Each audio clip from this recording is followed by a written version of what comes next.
جب کوئی نیک بنتا ہے داڑھی آ جاتی ہے یا داڑھی میں ابھی دیر بھی ہے لیکن احتیاط شروع کر دی فلموں سے ان سے، اب شیطان دیکھتا ہے یہ تو آج سے گیا، ہماری بزنس تو فیل ہو گئی، تو اس کو لڑکوں میں گھسا دیتا ہے۔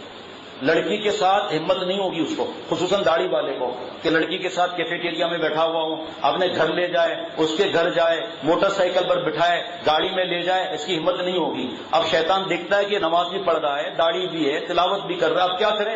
تو لڑکوں کے ذریعے مارتا ہے۔ حضرت جبریل علیہ السلام کے 500 بازو، حضرت لوط علیہ السلام کی قوم یہ الٹا کام کرتی تھی، 500 بازو میں ایک بازو سے لاکھ کی 6 بستیاں اٹھائیں، یہ گندا کام کرنے والوں کی، اور آسمان تک لے گئے۔ تفسیر میں لکھا ہے کہ آسمان والوں نے اس بستی کے مرغوں کی آواز سنی، بکریوں کی آواز سنی، اللہ تعالیٰ کو اس گندے کام پر اتنا غصہ ہے کہ اللہ تعالیٰ نے بستی کو الٹا کر دیا۔ پہلے تو اوپر جب گئے وہیں مر گئے ہوں گے، پھر اوپر سے جب گرے تو مری گئے، لیکن قرآن پاک میں ہے کہ اللہ تعالیٰ کو اتنا غصہ آیا کہ اللہ تعالیٰ نے پتھروں پر ان نالائقوں کے نام لکھے تھے، اس سے ان کی پٹائی کی جائے۔ آج بھی کہ کوئی ایسا پھنستا ہے تو لوگ کتنا مارتے ہیں، دانت ٹوٹ جاتے ہیں، ہڈیاں ٹوٹ جاتی ہیں۔ جب ایک انسان کو اس عمل پر اتنا غصہ ہے، اللہ تعالیٰ کو کتنا غصہ ہوگا؟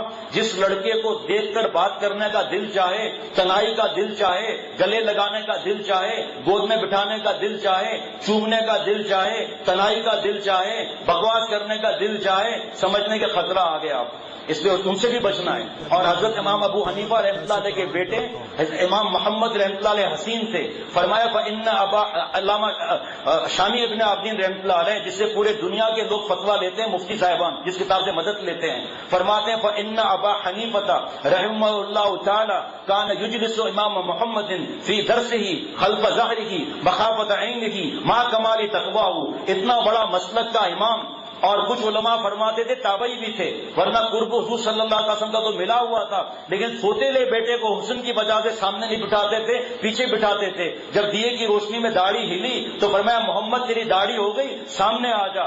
اتنے بڑے مسلک کا امام، داڑھی کا بھی پتہ نہیں چلا۔ یہ دوستیاں ایسے برباد ہوتی ہیں کہ جان بھی دے دی کتنے لوگوں نے۔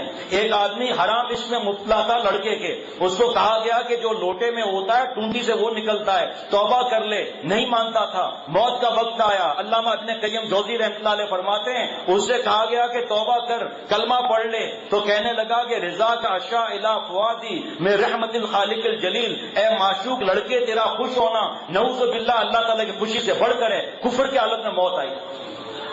یہ دین کی باتیں ایسے ہی نہیں ہوتی۔ آج اللہ تعالیٰ حضور صلی اللہ علیہ وسلم کی برکت سے اجتماعی عذاب نہیں دیں گے، اب اس کی کھوپڑی کو اللہ الٹ دیں گے۔ جو ایسے کاموں کے پیچھے لگا رہتا ہے اس کی کھوپڑی کو اللہ الٹ دیں گے۔ کاش کے وقت ہوتا تو میں بتاتا کہ 1000 کروڑ شراب کی بوتلیں پینے کے بعد بھی قرآن پاک حدیث پاک سے ثابت کرتا کہ اللہ تعالیٰ معافی نہ صرف معاف کرتے ہیں بلکہ اپنا ولی بناتے ہیں۔ جس کو معلوم کرنا ہے ویب سائٹ پر جا کر توبہ اور استغفار کے مضمون دیکھ لے کہ کتنے بڑے بڑے شرابیوں کو اللہ تعالیٰ نے اپنا ولی بنایا توبہ کی برکت سے۔ اللہ تعالیٰ مجھے اور ہم سب کو عمل کی توفیق عطا فرمائے اور ہم سب کو اللہ والا بنائے۔